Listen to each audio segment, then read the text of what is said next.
Hey everyone, I got a real treat for you all today. I'm going to be looking at the game Abyss. I'm going to be talking through the different lords of Abyss and going through their different strategies. The thing is, though, I'm not going to be alone. I've actually got an expert at the game. The champion from last season actually will be here with us talking. So, hereafter, you're going to hear me interviewing him. He's a French guy, really nice guy, and he showed me a lot of different cool things about Abyss. We ended up playing 3 games, and I'll post those later. But for now, just sit back and watch the rest of the video and see his different strategies that he shows you for the different lords. One thing though, the video does get messed up a little bit in the middle because we had a little bit of technical difficulties. Okay, so we will miss like a couple of the ambassador lords, unfortunately. But other than that, it was a great interview. I really enjoyed talking with him, and he had a lot to share and bring to the table. So without further ado, let's go into the video. Hey everybody, welcome to the Board in the House channel. We are going to be going over a strategy guide for the different lords in Abyss. And we have a special treat today because today we are joined by Kaz, actually, who is a 2-time board game arena winner. Kaz Conti, and he is very capable, very good at Abyss, and he's going to help me go through the different lords of Abyss and go through the different strategies. We're going to start with the Tamer, and then we're going to work our way up to the more higher costing lords, ending with the Landowner. So you see how this is set up. You got the Tamer here, and then you got up over there at the far area, you have the high points. But with that, we'll just start in and have our guests introduce themselves. So, Kaz, thank you so much for coming on the channel.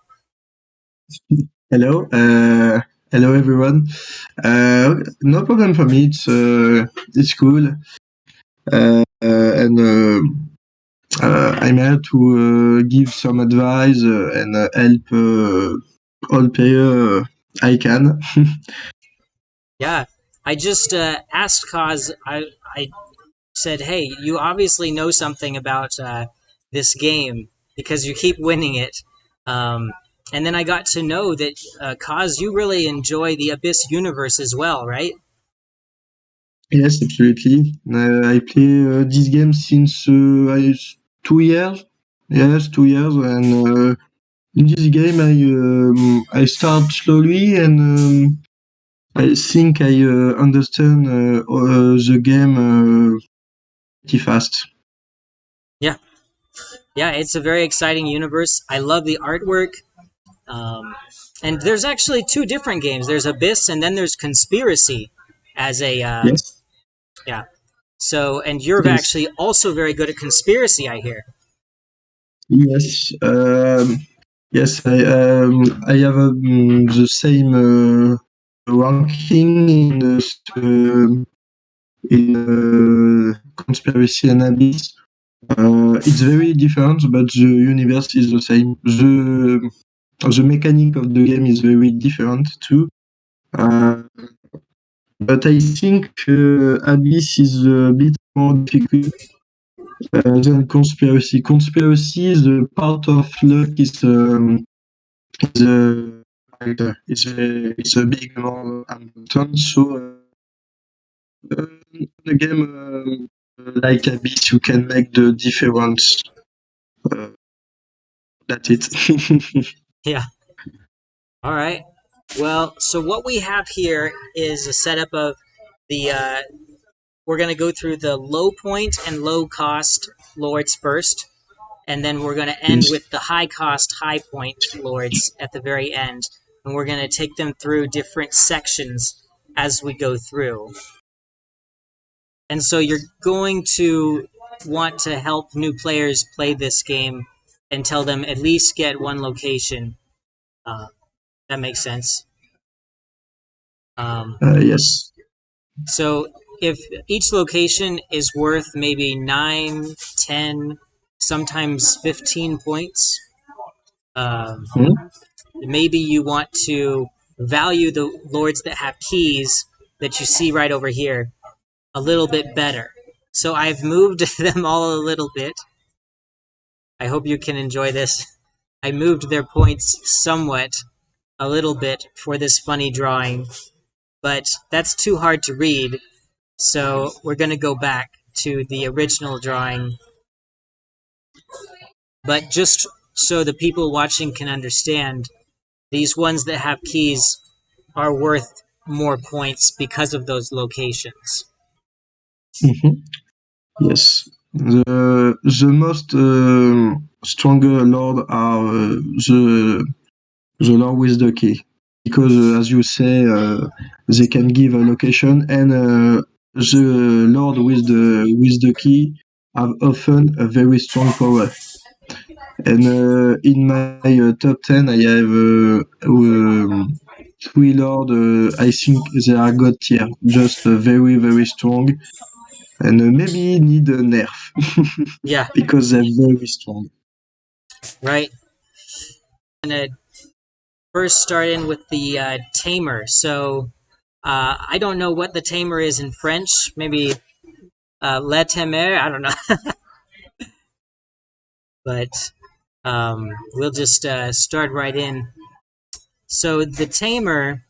Um, what can you tell us about this? Is this a good lord to grab? Would you ever grab this one?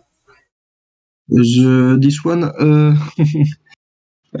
I think it's no, I think it's one of the worst lord. She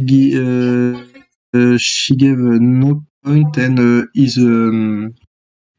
power is not very strong. Okay. So the tamer you would not try to grab. I take this one sometime because it's very low, and Yeah. I take this because I have no choice. Uh, and if it's just for the key, and yes, it's not my first choice. I think it's one of the baddest. Uh, yes, it's a bad lord for me. Yeah. Bad lord. Okay, and I would agree with that actually. All right. So now we're going to move on to our next lord, the shipmaster. What do you think about the shipmaster? Okay. Yes, the shipmaster. Okay, it's one of the god tiers lord I was talking. This lord is very strong. If saw this lord on the board, my goal is to take him. Oh, so is this your favorite lord? No, no, because no. I will say what is my favorite lord, but it's not him. But this one is very strong. It could make you very good with the pearl, uh, so you can win the game easily with this one. Yeah. So when you meet a very good player, can play against him if he's good. But sometimes you can't do something. I already do game again this lord, and it was just too hard to win. Or Yeah. Yeah, I really like getting this lord early game because it can get a lot of pearls. yes. You can farm a lot of pearl. Maybe go near 10 pearl, and after you can go for location. You can have a lot of pearl during all the game after. You should be good, I think. Yeah. All right. For the next lord, the opportunist. This one is during your turn, you may discard a lord from the court and replace it with one from the top of the deck. And you can do this once per turn. What do you think Yes, about this one? this one is pretty cool. Is good. Because you have control. You have most control on the lord, and you can skip a good lord for your opponent. So it's a very mixed strategy lord. It's a good lord. So, Not my favorite, but a good lord who can help you and disadvantage your opponent. Okay. So, like you say, it is a good lord. I wouldn't consider it a good lord, but I'm still learning the game. Things like the tamer being low makes sense to me. The shipmaster being high makes sense to me. But this one, I just don't know. Maybe it would hurt your opponent if you take away the lord that they need. If sometime if you very concentrate on the game, you can remember, and with the board game arena system, you can see you can know the ally of your opponent. You know he have a yellow ally, pink ally, so you can uh, you can imagine what he can buy, what lord he can buy. So with this guy, you can skip the lord he can buy. Do you know what I mean? So this lord, probably more than the other lords, requires you to really concentrate on what your opponents are doing, right? Yes, and for example, if the board is very dry, what I want when I say the board is dry is the lord are very expensive, or the game is blocked, and if you have an advantage with another lord who give you some pearl, or you have the alchemist who give you an advantage, this lord can help you to control the game and have a huge advantage on your opponent. Okay. All right. Um, so thanks for enlightening me on that, letting me know that that's actually good if you're really paying attention to the game. Um, one more lord in this area.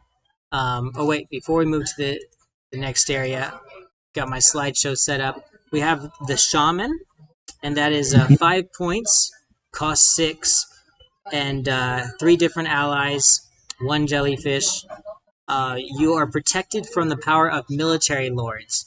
My initial thoughts before you give me the truth is that this one is kind of a weak one as well, similar to the Tamer. What are your thoughts about it? This lord is a defense lord. It, it's a I think it can be good, and it can be very very good. Sometimes your opponent play aggressive move with the recruiter, for example, the hunter.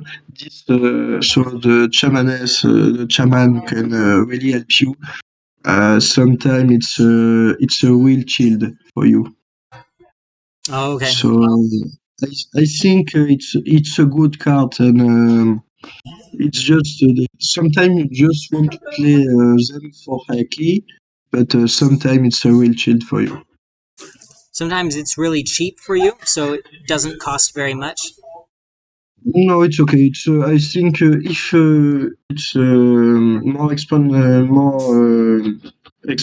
it's not good. I think six is good.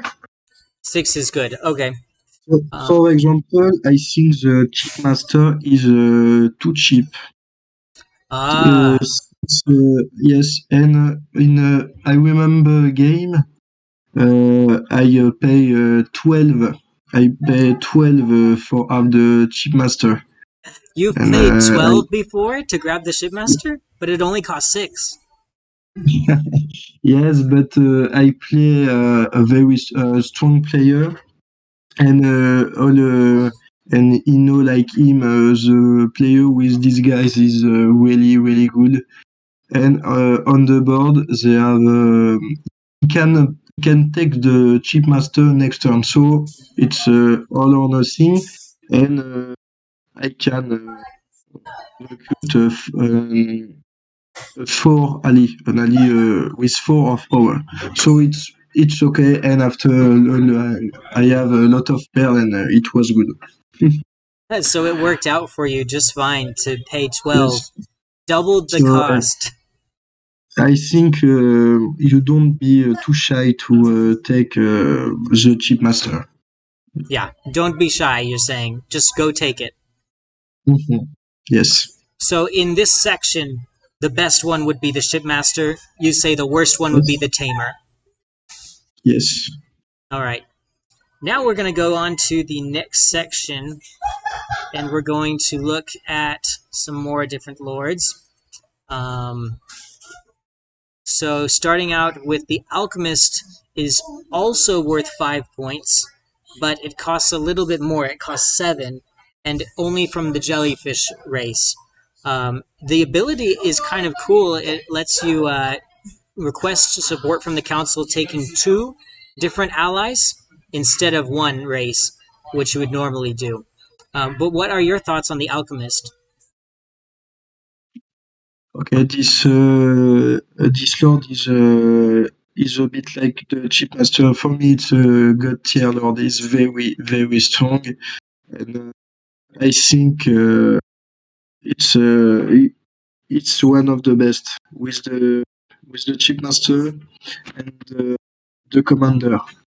So this Hmm. guy is very good too. You This one's can a good one too. yes, you can have and if you play a medium player, you can literally destroy him with these guys. Yeah. A Okay. a good player know how to play against him, but it's very difficult. This is a very strong lord, and the commander is a good counter against him. What is a counter against it? The commander? Yes, the commander, because with the alchemist, you are happy to have a lot of ally, have maybe 10 ally if you end, and the commander is a good counter. Hmm. Yeah, the commander definitely. The commander's ability. That's actually in this And section to yes, destroy the everybody else's allies down to only 6. yes, and this one is very, very strong, and maybe in if you are in duel, 1v1 is very strong, and 3 or 4 player is strong too. You because I think it's the most powerful when when you have 4 player because Hmm. uh, when you are 4 player, the guys will often explore, and you can see a lot of deck on the board, and you can just take your time, takes the alley, and after you can run up, kill kill everyone. Yeah. Okay. So the commander is a good counter against the alchemist. If both were out, which one would you grab? Uh, it's very it's difficult, but I think I'm going for the commander because you have a lot of control, and if you have the commander, it's a counter on the alchemist, and if you have the alchemist, you have a disadvantage. Right, And because you can't keep more than 6. if you have the two lord, it's good for you. If you have both those lords, it's very good for you. I could imagine. Yeah. Let's move on to the slaver. Its ability. Another 5 points. It's 8 cost in shellfish, and the ability during your turn, you can discard one of your allies, and from your hand and get 2 pearls. What do you think about this one? This one is very. I like this one. Is very good. It's very good because you can have a pearl control, and you don't. If you play good, you don't will not explore so much, and you don't give a good ally for your opponent.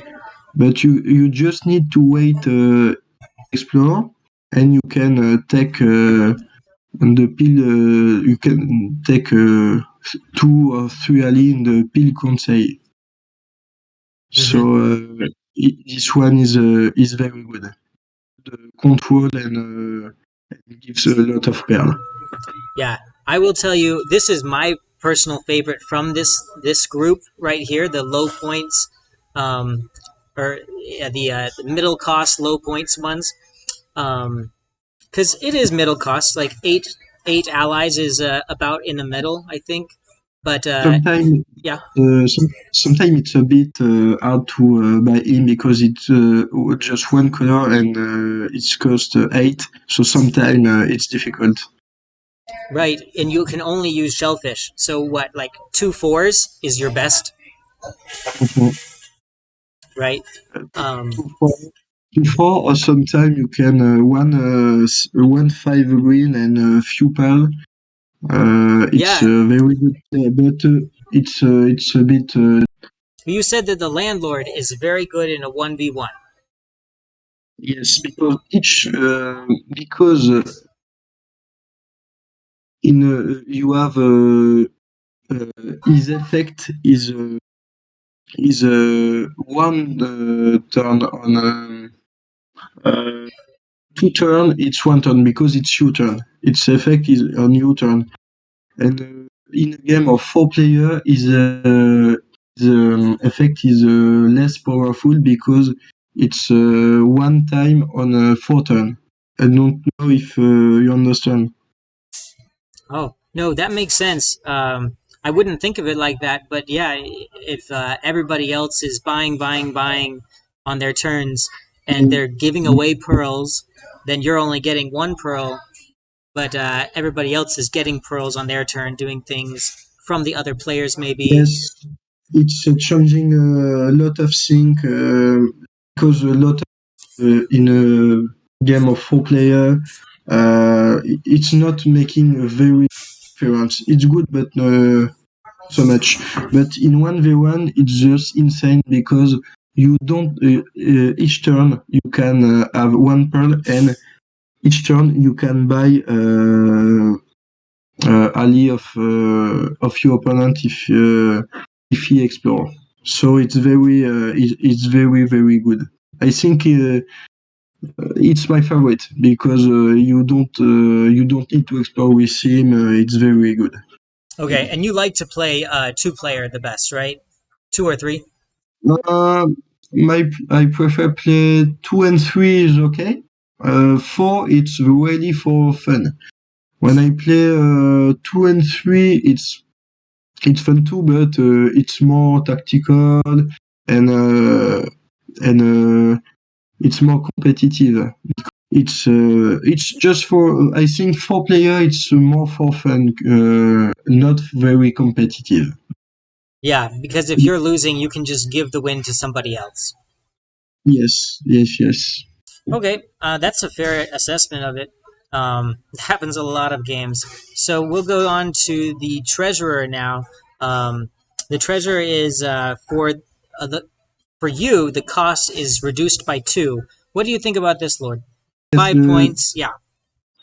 it can be very good. Um, I don't play him. It's a bit like the diplomat. I don't play him a lot because I have my mechanic of play. I know what ally to how to play my ally to take the lord what I want, and the treasure. Sometimes it can be very good. Uh, it's good at the start of the game. In the middle of the game or at the end, it's not very good. But it can be good um, Beginning. at the start. And sometime you can just run the game with him. You can recruit for him, for example, the merchant who costs 6 and 9 points. For example, this one with the treasure is good because he cost only 4. This one too, the apprentice, it's the same thing. So it's very. Sometimes it can be very strong. Okay. You're saying sometimes it can be useful, mainly good in the beginning of the game? Yes. Okay. It's a bit like the recruiter, but I think the recruiter is better. Okay. You'd feel like the recruiter is better. And actually, that's what I was going to ask you. So, in this grouping, what do you feel like? I think you said your favorite lord is the landlord. Yes. So, landlord would be your favorite in this grouping. What would be your least favorite? Probably the recruiter or the hermit? Or the treasurer or the hermit? I think I prefer the recruiter after the elder, the sage, uh, Okay. the treasure, and the elder. I think. Gotcha. Okay. So, um, you you prefer the landlord the best, and the worst would be the either the treasurer or the hermit. What do you say? So the one that costs or gives you 5 points and only lets Yes. you pick one location. Do you think that is the worst in this group? Yes. Yes. Okay, It's the worst. is the worst. It's just such a risk. It's too risky and it's expensive, so it can kill you game. Yeah.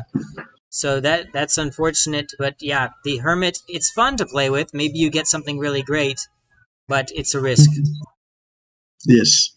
All right, so we got that last half with the landlord in it, but we missed a little bit. So let's go over the ambassadors. When I was talking with Kaz, he said the ambassadors are pretty good if you have a lot of low-numbered allies. So think your ones and twos. If you already have 3 or 4 of them, just get a 5th one, and then get one of these guys. They're actually pretty good. He said of the 3, he definitely would say the Elder is the strongest. Drawing 3 locations, that's just great. That's gold.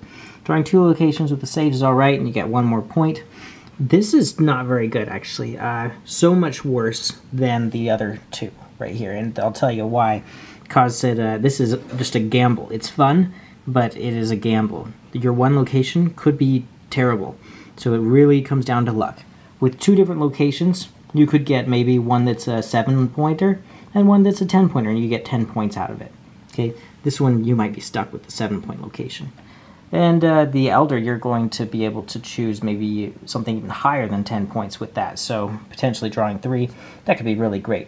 Worth getting 1 less point, he said. So the Elder, he said, was the best. And we got one kind of in the middle here. Got another 4-pointer that costs 10. This is the Recruiter. So all recruitment costs for your opponents are increased by 2. He actually said this one is very good. Okay, he said it is probably the best in that grouping, other than the landlord. But of the 4 points and 10 costing, he said the recruiter is the best, and that making all your recruitment costs for your opponents is actually better than the treasurer. That's some people really like. Because this treasurer, it's going to be, for you, the cost of recruiting is reduced by 2. And that's just not really great compared to making all of your opponents have to increase their costs. It's just weird how it works, but the way the math works, and it's not normal math because you're affiliating people. So affiliating allies does allow you to get even more points if you plan it right. If you get some discount, you may actually overspend to affiliate a good ally, and don't want to do that. The recruiter, he said, is the better of the 2 for that reason and many others. All right, then, really quick, I didn't want you to miss anything else. We did glaze over the diplomat and the oracle, and even in talking with him, I remember he wasn't like super strong on any one of them. He said the oracle gives some freedom to be able to go out and explore the depths. And then you can destroy a stack afterwards. So maybe you find 3 seahorses, and there was a one of them was really good, so you kept one of the seahorses, but you let 2 other seahorses out, which were also pretty good. You can destroy the stack of seahorses that are there, and then you're happy with that. Okay, then the diplomat. He said this one, maybe it's like beginners really like it, he said, because when you're recruiting, you use any race of your choice. But he said this one overall wasn't really anything great. Nothing you'd really write home about. He doesn't really try for that one. Interestingly enough, he did say that his favorite was that landlord. So both him and I share that love of the green strategy. And upcoming videos, we will talk about all these different lords and more.